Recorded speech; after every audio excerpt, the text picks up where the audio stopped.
Karen Reed was framed. Her car never struck John O'Keefe. She did not cause his death.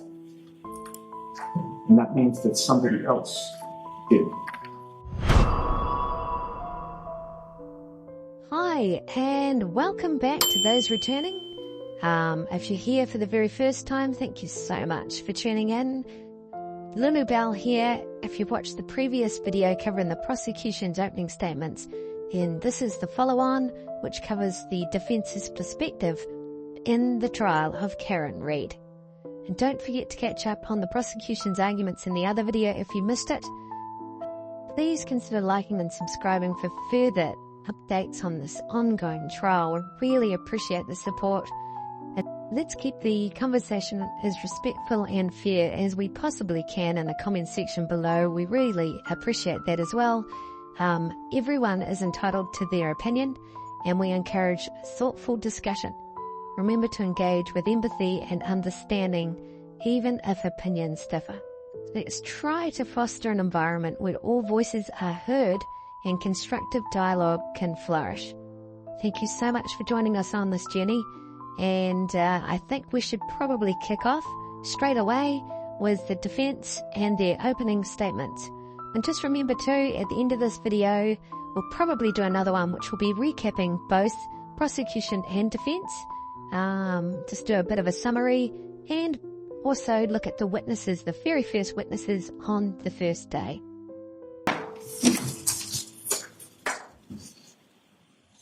Karen Reed was framed. Her car never struck John O'Keefe. She did not cause his death. And that means that somebody else did. You will learn that it was no accident that John O'Keefe was found dead on the front lawn of 34 Fairview Road in Kent on January 29, 2022.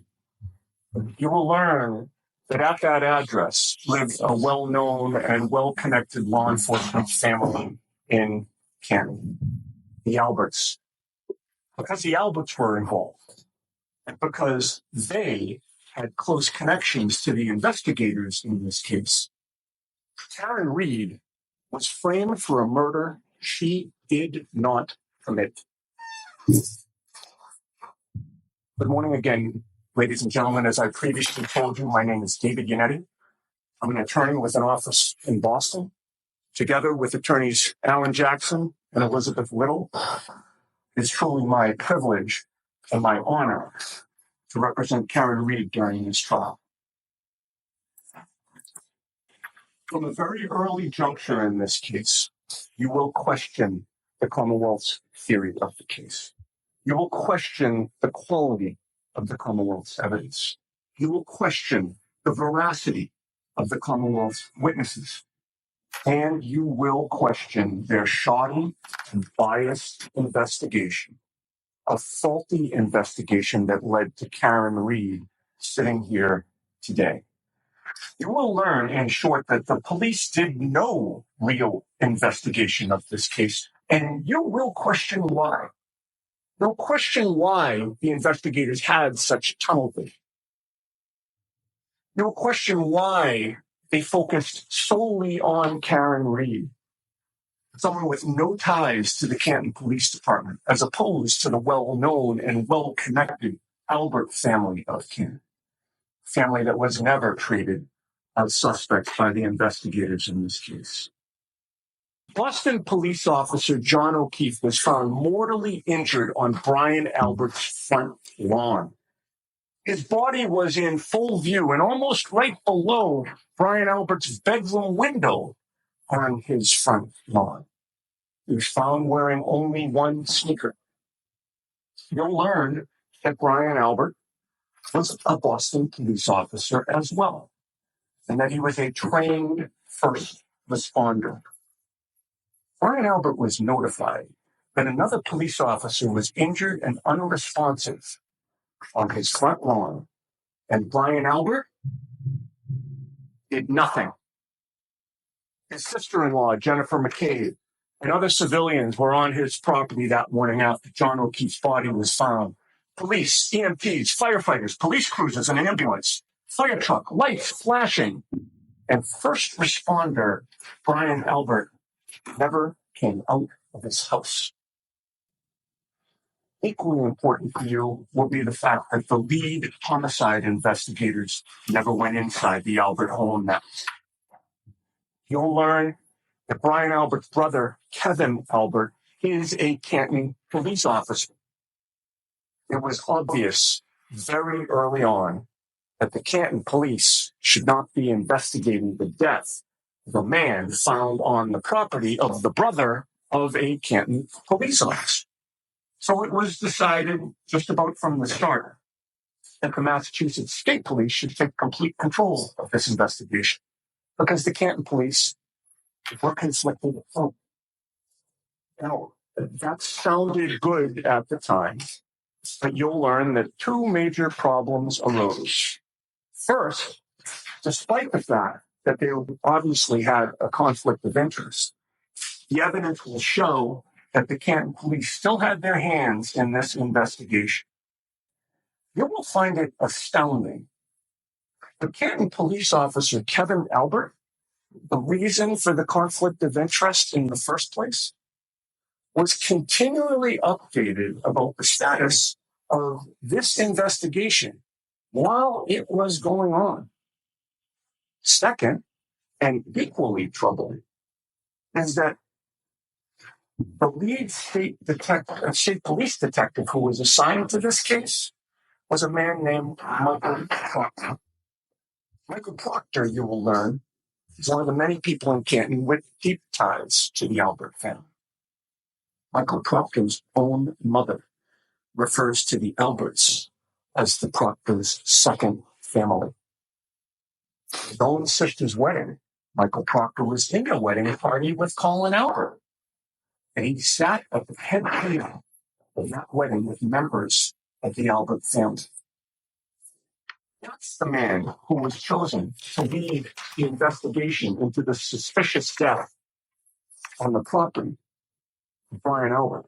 That's the man who gave updates to Canton police officer Kevin Albert while the state police were supposed to be investigating what had occurred at his brother Brian Albert's house. You'll learn that right from the jump, Michael Proctor predetermined the outcome of this case. Never stepped foot inside the Albert home on January 29th, 2022. Never checked out whether there were any signs of struggle inside that home. He never called for crime scene technicians and other specialists to look for blood or other trace evidence within the home. He never asked Brian Albert for permission to go in the home and take a look around. Michael Proctor never applied for a search warrant to go in that home. Instead, he focused immediately and exclusively on Karen Reed, the outsider. You will learn that no one in the Proctor family has ever called the Reed family their second family. No one in the Proctor family had been in a wedding party with anyone from the Reed family. Karen Reed was a convenient outsider. She was most definitely not from Canton. How did Michael Proctor feel about her? How did he treat somebody he was investigating at a point in time when he should have been keeping an open mind and focusing on obtaining all possible evidence so that he didn't miss anything? Well, you will learn that on the very day that John O'Keefe was found dead on Brian Albert's lawn, Michael Proctor was texting with his high school buddies about this supposedly secret investigation, using his personal cell phone. He was revealing information about this investigation to his friends, assuming that nobody would ever find out what he was doing and what he was saying. And he was revealing his true thoughts about Karen Reed to his friends, not what he put in his sanitized police reports, his true feelings to his friends whom he trusted, and in text messages that he never thought would come into the hands of the defense in this case. Lead investigator Trooper Michael Proctor, right from the start, called Karen Reed names you would reserve only for your worst enemies. He told his friends and he hoped that she would kill herself. He told his friend that he had seized her cell phone. And you will learn that he knew he shouldn't have been accessing any content on her cell phone because he knew there would likely be attorney-client communications on between Karen and me at that time. He knew that he was supposed to wait for a search warrant or other permission from a judge in order to go through that phone. But you'll learn that he went through the phone anyway, without permission. And you'll know that he did because he told his high school buddies that he was searching her phone for nude photos of Karen Reed. And he was disappointed he hadn't found any yet. That is the professional and unbiased investigator who was chosen to lead the investigation into the death of John O'Keefe. You'll learn that one of Michael Proctor's high school friends commented to him that with a dead body on the front lawn, the homeowner in this case is surely going to catch a lot of grief. And you know what Michael Proctor's response to that was? One word. Nope. And he explained why. Michael Proctor assured his buddies that the homeowner would not catch a lot of grief because, quote, the homeowner's a Boston cop too. End quote. That one sentence, ladies and gentlemen, in Michael Proctor's own words, will explain a lot to you about how this investigation was conducted. You will be able to evaluate whether Trooper Michael Proctor treated Brian Albert and his family differently because of who they are and their relationships between his family and theirs. You will evaluate whether this investigation was on the up and up. You will decide, as a result, how valuable or worthless the prosecution's DNA evidence is or is not, in light of who controlled that evidence. You will learn that Michael Proctor's fingerprints are figuratively all over this case. His fingerprints are all over the Commonwealth's evidence. You will learn that Michael Proctor showed up at Karen Reed's parents' house in Dighton to interview her during the afternoon of January 29th, only hours after John O'Keefe's body was found dead on Brian Albert's front lawn. You'll learn that Michael Proctor had her Lexus SUV towed from her parents' home. But you'll also learn that he wrote a search warrant in which he falsified the time that he took that SUV. He swore under oath that the vehicle wasn't towed until 5:30 p.m. You'll learn that we obtained surveillance footage that he didn't know we would get. And that surveillance footage exposed that Michael Proctor's words in that sworn affidavit were a lie. Michael Proctor had that vehicle for about 90 minutes before he claimed to have taken. And folks, you will learn that the timing is important, very important. Because when John O'Keefe was first found on Brian Albert's front lawn, the police thoroughly searched that yard for potential evidence. And it wasn't just one officer, or two, or three. There were at least 4 officers that searched that front lawn. And that morning was the beginning of a snowstorm, but there wasn't yet much snow on the ground when they were searching that lawn. It was light out by the time they did the search, and it was getting lighter. And during that thorough search of Brian Albert's front lawn, the number of pieces of taillight that were found by a minimum of 4 officers looking for evidence was 0. It was only later in the day when the snow was really starting to accumulate that the police miraculously started to find pieces of taillight on the property. The police only started to find pieces of taillight after Michael Proctor had seized Karen Reed's car. They only started to find pieces of taillight after Michael Proctor had possession of her taillight. You'll learn that Trooper Michael Proctor then kept going back to the Albert residence after that day, and he claims to have kept finding pieces of taillight on multiple occasions on multiple different days. And in addition, a good week after John O'Keefe's death, Canton Police Chief Kenneth Berkowitz an older officer on the brink of retirement with probably not the best eyesight.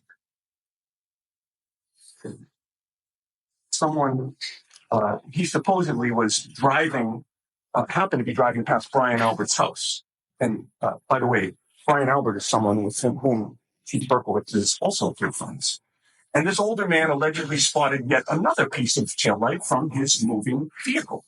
This was yet another piece of taillight that was somehow missed by the trained specialists who had previously and thoroughly searched the property. Another piece of taillight that Proctor supposedly missed in the many times he went back to the property. And Michael Proctor claims that he kept finding pieces of taillight right up until February 18th of 2022, which was nearly 3 weeks after John O'Keefe was found dead on Brian Albert's home.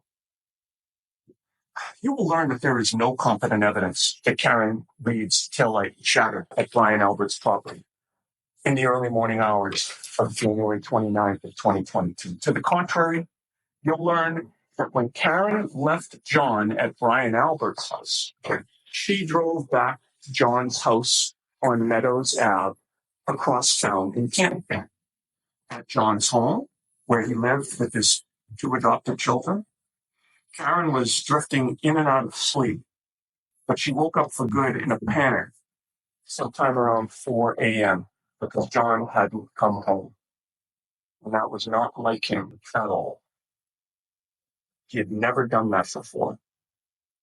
Karen had a sinking feeling that something was wrong. Something was seriously wrong. So she got back into her Lexus and she backed up out of the garage to leave the driveway. And when she did, the right rear taillight of her Lexus struck John's parked vehicle in the driveway and her taillight cracked.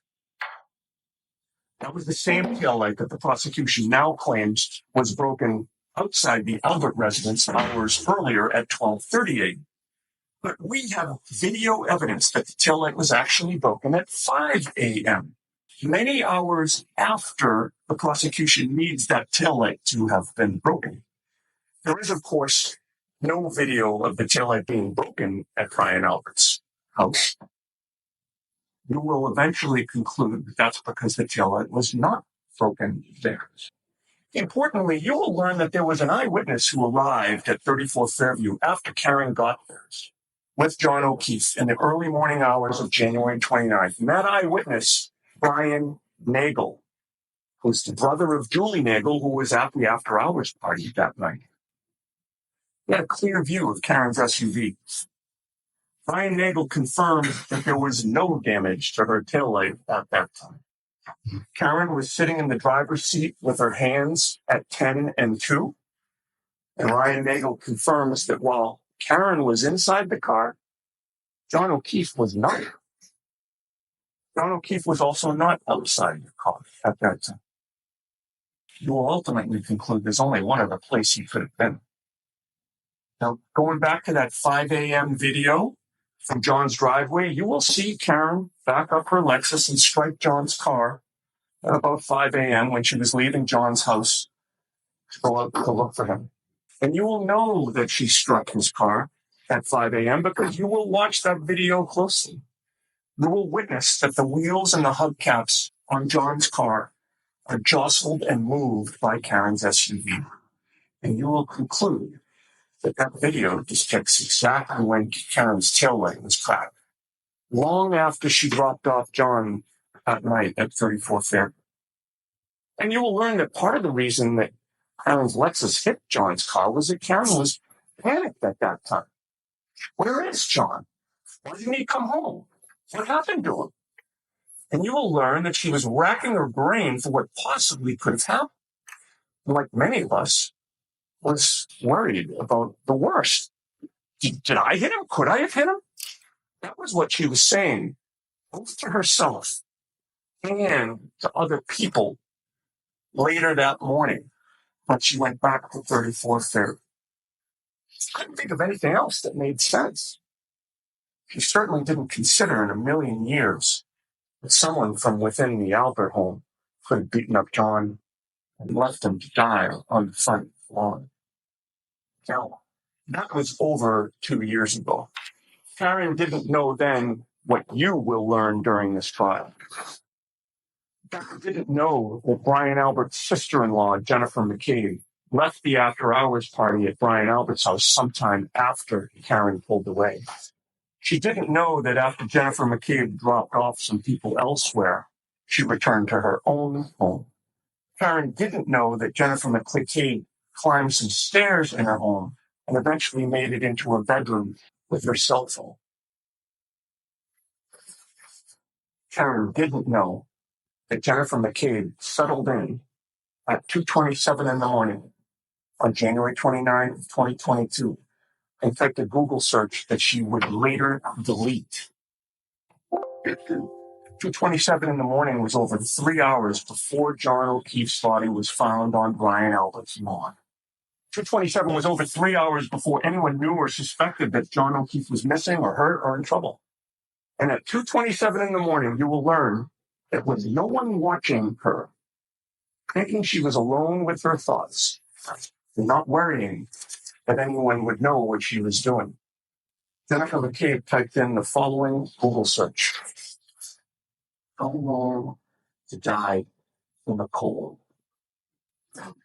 Now, she misspelled the first word, so the actual search was "how long to die in the cold," but you'll get the point. You will ask yourself, why would somebody Google how long does it take for someone to die in the cold, unless that person knew someone who either was in that situation or would be in that situation? You will question during this trial, who was it who actually did die in the cold at some point that night, sometime after Jen McCabe was asking Google for an answer to her question? And you'll learn that the answer to that question was John O'Keefe. The medical examiner in this case will testify that one of the causes of John O'Keefe's death was hypothermia. John O'Keefe died in part because he was left to die in the cold. Now, the Commonwealth will try to dispute the timing of that Google search. They'll try to claim that there were only 2 Google searches at 6:23 and 6:24 a.m. after John's body was found. But one problem for the Commonwealth will be that we have retained Richard Green, one of the leading computer forensic experts in the country. Rick Green has forensically analyzed Jennifer McCabe's phone, both manually and using every appropriate type of computer software to solve this issue. Rick Green will confirm for you that Jennifer McCabe did indeed make that search at 2:27 a.m. And another problem for the Commonwealth is that you will hear and see other evidence that will confirm that Jennifer McCabe is lying when she denies making that Google search at 2:27 a.m. You will conclude that before she went to bed, if she went to bed that night, Jennifer McCabe wanted to know just how long it would take for someone to die in the cold. And a big question in this trial for you will be, when was John O'Keefe left to die in the cold? I expect the Commonwealth will try to persuade you that he was left there sometime around 12:30 a.m. because they're going to try to prove to you that Karen Reed hit him and that his body stayed there the entire night until first responders arrived at 6 a.m. and his body was taken to the hospital. And you will learn that there are big problems with the Commonwealth's theory of this case. You will learn that there were 6 people at that after-hours party at Brian Albert's house, all of whom left by the front door and would have been confronted by John O'Keefe's lifeless body on that lawn if he was actually there at that time. Those 6 people walked out the front door to 34 Fairview, walked to their cars, either in the driveway or parked in front of the house. Brian Albert's sister-in-law, Jennifer McCabe, was there. Her husband, Matthew McCabe, was there. ATF federal agent Brian Higgins was there, who was also Brian Albert's friend. Sarah Levinson, a friend of Brian Albert Jr., was there. Julie Nagel, another friend of Brian Albert Jr., was there. And Caitlin Albert, Brian Albert's daughter, was also there. All of them leaving the residence. Each of those people left 34 Fairview in Canton, where Brian Albert lived. Each of them walked out facing the front lawn, where the Commonwealth will tell you that a 6'2", nearly 220-pound big man in dark clothing was sprawled on the front lawn when there was only a dusting of white snow on the ground. He was supposedly sprawled on that lawn, just feet from where these people were walking when they left the residence. And you will learn that not one of these people saw John O'Keefe Lane. Not one. And you know who else saw no one laying outside in the early morning hours of January 29th? A snowplow driver in charge of plowing the street for the city of Canton. And this is another big problem for the Commonwealth. You will learn that Michael Proctor, here's that name again, wrote a report where he claimed that the DPW supervisor had told him that Fairview Road had not been plowed that night. Proctor's total investigation on this issue consisted of one phone call and no follow-up. He just submitted his report, simply said the road hadn't been plowed that night, perhaps thinking that no one else would follow up either. But you'll learn that when it came to finding out the truth, it's not that Proctor couldn't find the truth. It's that he wouldn't. Unfortunately, you'll learn that we would. And we did. You'll learn that within weeks after January 29th, we sent our investigator, a former Medford police officer named Paul McCoskey, to the Canton DPW to try to get to the bottom of this. Paul McCoskey talked to the same supervisor at the DPW, a man named Michael Trotta, whom Proctor claimed had told him that the street hadn't been plowed that night. You'll learn that Paul McCoskey found out that Michael Proctor was not telling the truth. You'll learn that Michael Trotta from the DPW told Paul McCoskey, our investigator, that the street was indeed plowed that night, and that the name of the plow driver was Brian Laughlin. So Paul McCoskey tracked down Brian Laughlin. He asked Mr. Laughlin if the state police or any investigators had ever spoken to him. And the answer came back, no. You will then learn what Brian Laughlin had to say about what he saw and didn't see that night, and you will be shocked. Brian Laughlin told Paul McCoskey that he was driving a big snowplow in Canton that night. You'll learn that the nickname for it at the DPW was Frankenstein, because it had a lot of spare parts and it had been around forever. Brian Laughlin told Paul McCoskey that when he plows the streets of Canton in Frankenstein, he's very careful. He makes sure to check not only the roads in front of him, but also the yards to the side of his plow.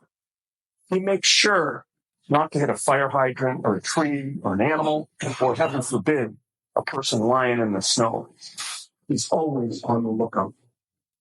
You'll learn that Brian Laughlin passed by 34 Fairview in his plow, traveling right by Brian Albert's front lawn at 2:30 in the morning. You'll learn that Brian Laughlin confirms that at about 2:30, when he went by that house, John O'Keefe was not on that front lawn.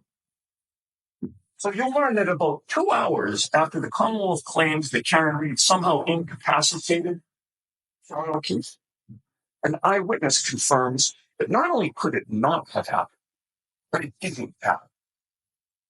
You'll learn that Brian Laughlin also provides some other troubling testimony for the Commonwealth.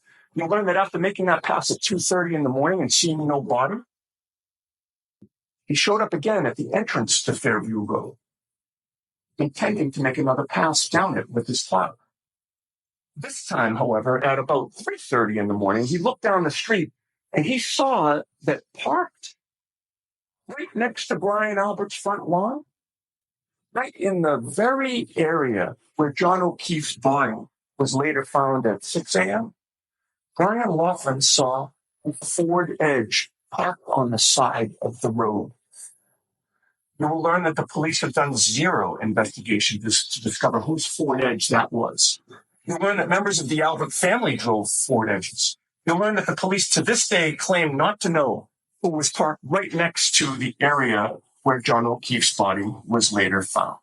You'll learn that while investigators on this case, including Michael Proctor, completely ignored the snowplow driver who went right by the Albert residence, the defense not only tracked him down and interviewed him, but the plow driver actually took our investigator on a ride back past the residence to explain the precise route that he had taken on January 29th. You'll learn that some other curious things were going on in the early morning hours of January 29th. Curious things that the police in this case utterly failed to investigate. For example, after people left the after-hours party at Brian Albert's house on January 29, Brian Albert claimed that he had no contact with anyone but his wife until he was woken up in the morning.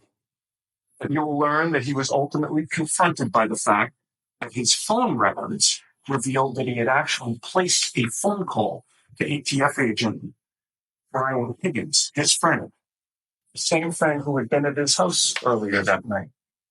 And that was at 2:22 in the morning. You'll learn that Brian Higgins called him back 17 seconds later, and they connected 22 seconds on their cell phones. You'll be asked to consider just how long 22 seconds is and what could be said and discussed during that long of a phone call. You will consider that phone call in the context of the other curious things that were going on during the early morning hours of January 29th. You will learn about the following in chronological order. 2:12 a.m., Jennifer McCabe arrives at her home. 2:22 a.m., Brian Albert calls Brian Higgins. 2:22 a.m., 17 seconds later, Higgins calls him back. And Brian Albert and Brian Higgins are on the phone together for 22 seconds. 2:23 a.m., Jennifer McCabe climbs the stairs to her bedroom. 2:27 a.m., Jennifer McCabe searches on Google how long to die in the cold.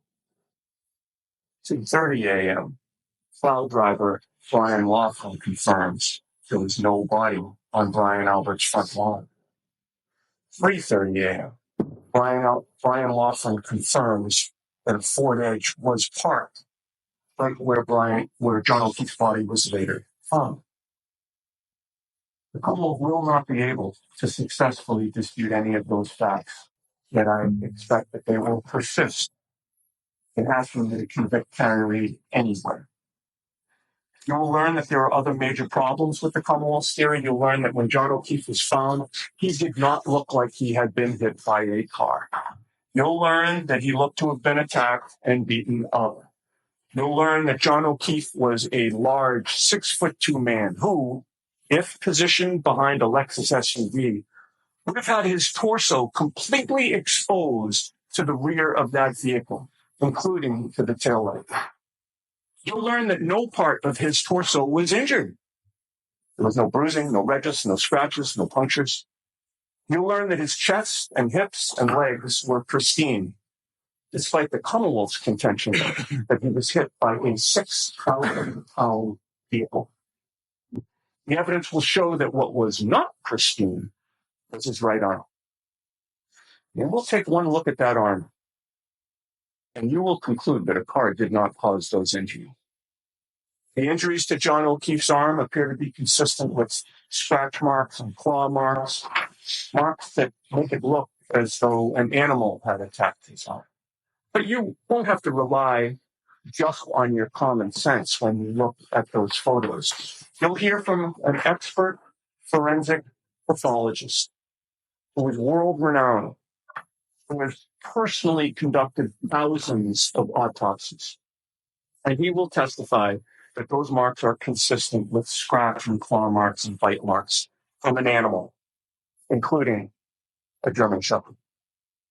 You'll learn that on January 29th of 2022, Brian Albert's family dog, Chloe, was a German Shepherd. You'll learn that Brian Albert has admitted that this dog is not good around strangers. You'll learn that on January 29th of 2022, John O'Keefe would have been a stranger to that dog. And you'll learn that Chloe had been the beloved family dog for the Alberts for 7 years. The Albert family loved Chloe. But strangely, as we discussed this today, the Albert family doesn't have its beloved Chloe anymore. You'll learn that Brian Albert was called to testify before the grand jury regarding this matter in April of 2022, and that he did testify about his German Shepherd, Chloe, during that grand jury testimony. And you'll learn that not long after that testimony, Brian Albert and his family rehomed their beloved family dog. They gave away their family dog, and Chloe, the German Shepherd, is therefore now gone. Now, the Commonwealth will try to take your attention away from all of these troubling facts and try to persuade you not to consider their shocking lack of investigation of anyone else, not to consider John O'Keefe's injury, not to consider the fact that multiple people left the residence and saw no body, not to consider the fact that the snowplow driver was specifically looking at 2:30 a.m. and there was no body there, not to consider the fact that two people in the house were communicating at 2:22 a.m. but denied speaking to each other for 22 seconds, and not to consider the fact that one of their witnesses, who was also present at the home, was unusually curious at 2:27 a.m.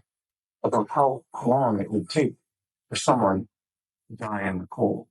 The Commonwealth will instead try to persuade you that Karen Reed supposedly had a motive to kill John O'Keefe because they were not getting along. You'll hear about their trip to Aruba over New Year's Eve and that Karen was upset that John had been flirting with another woman. And you will hear that Karen considered exploring her options after that trip, which led her to a get-together at one point with ATF federal agent Brian Higgins, although that never went anywhere. And you'll also hear that in January of 2022, after the Aruba trip, and not long before January 28th and 29th, John O'Keefe was making long-term plans with Karen, including a family trip with her and the kids, and also another trip with Karen and another couple for months into the future. And you'll see video of how John and Karen were interacting on the night in question. You'll see for yourself how they looked at each other from the video at the waterfall that night. Nobody who saw them that night saw anything wrong. There was nothing wrong. I mean, any couples, occasionally they would bicker or disagree. But you will hear zero evidence of any domestic violence in that home whatsoever. John never raised a hand in anger toward Karen, and Karen never raised a hand in anger toward John. That simply wasn't who they are. You will conclude the notion that Karen Reed chose the start of a snowstorm to suddenly become violent out of the blue for the first time and intentionally kill her boyfriend by hitting him with her car and leaving him there with a house full of people inside is patently ridiculous. You will also learn that what's not ridiculous is that someone, not Karen Reed, ambushed John O'Keefe. Somebody probably didn't mean to kill him, but somebody went too far. You'll learn that Trooper Proctor failed to investigate motives that other people had to harm John O'Keefe. You'll learn that Proctor failed to investigate anything or anyone who was in the Albert residence that night. You'll learn that he failed to investigate the antagonistic relationship between members of the Albert family and John O'Keefe. You'll learn that apparently nobody investigates the Albert family of Canton. Remember, on day one, Trooper Proctor was asked whether the homeowner, Brian Albert, would catch a lot of grief. And Trooper Proctor himself said it. No. Homeowners of Boston Cop 2. So, folks, the trial is now about to start, and the witnesses are about to start testifying. On behalf of Karen Reed, I ask that you do two things during this trial. First, I ask that you pay attention to all of the evidence. The way trials work is the prosecution gets to present its case first. They conduct their direct examinations first. So we respectfully ask that you wait for us. We will get to cross-examine their witnesses. And you will find that cross-examination is the key that unlocks the truth. Wait for us. We'll be glad that you did. Second, I ask that you keep your eye on the ball here. You have one job and one job only to do during this trial, and that job, quite frankly, is not to solve this case. Your only job during this trial is to determine whether the Commonwealth, the prosecution, has proven to you each and every element of the crimes they have charged, beyond a reasonable doubt, to a moral certainty. The prosecution will fail to prove this case to a moral certainty. It will fail to prove this case beyond a reasonable doubt. You will reasonably doubt their case because their theory of the case does not make sense. You will reasonably doubt their case because Karen Reed was framed, and the evidence shows that, despite the fact that the police never, ever investigated that angle of this case at all. Because the prosecution will not prove their case beyond a reasonable doubt to a moral certainty, we will stand before you again at the end of this trial and ask that you find Karen Reed not guilty. All right. Thank